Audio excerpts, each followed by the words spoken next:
Back to back మరో breaking news చూస్తున్నాం. మంగళగిరిలో వైసీపీ కీలక సమావేశం కొనసాగుతుంది. ఈ సమావేశానికి మంత్రులు, ఎమ్మెల్యేలు, సమన్వయకర్తలు, రీజనల్ కోఆర్డినేటర్లు హాజరయ్యారు. మొత్తం 175 నియోజకవర్గాల నుంచి 2700 మంది మండల స్థాయి నేతలు హాజరయ్యారు. మేము సిద్ధం, మా బూత్ సిద్ధం పేరుతో మీటింగ్ నిర్వహిస్తున్నారు. కాసేపట్లో కేడర్ కు దిశానిర్దేశం చేయనున్నారు సీఎం జగన్.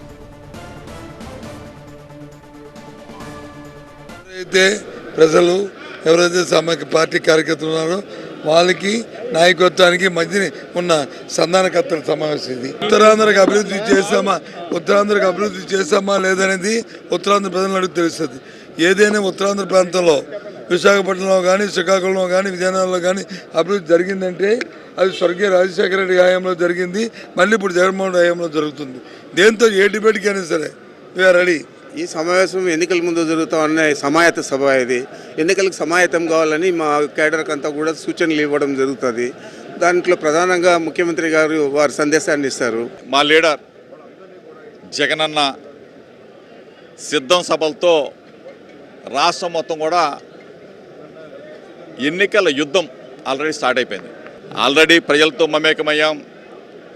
4 సంవత్సరాల 8 నెలల పాలన పాటు ప్రజలకు సేవ చేశాం. ఇప్పుడు ఎన్నికల సిద్ధం.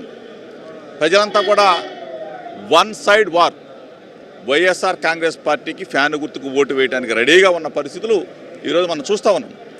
ఒక పక్క జగన్మోహన్ రెడ్డి గారు నేను గడిచినటువంటి 5 సంవత్సరాలుగా చేసినటువంటి అభివృద్ధిని చూసి ఓటేయమని చెప్పి జగన్మోహన్ రెడ్డి గారు ప్రజల్ని కోరుతూ ఉంటే, మా పొత్తుల్ని చూసి ఓటేయండి అని చెప్పి వారిద్దరూ కోరుతూ ఉన్నారు. చాలా తేడా ఉంది దానికి. నేను చేసినటువంటి మంచిని చూసి ఓటేయండి, నేను మీకు నా వల్ల, నా ప్రభుత్వం వల్ల మీకు మంచి జరిగితేనే ఓటేయండి అని చెప్పి దమ్ము ధైర్యంతో చెప్పేటువంటి నాయకుడు జగన్మోహన్ రెడ్డి గారు. వాళ్ళు ఎన్ని సీట్లు ఎవరికి ఇచ్చుకున్నా, వాళ్ళు ఎంతమంది కలిసి వచ్చినా రేపు మళ్ళీ తిరిగి రాష్ట్రంలో అధికారంలోకి వచ్చేటువంటిది వైఎస్ఆర్ కాంగ్రెస్ పార్టీయే. జగన్మోహన్ రెడ్డి గారే మళ్ళీ ముఖ్యమంత్రి కాబోతున్నారు.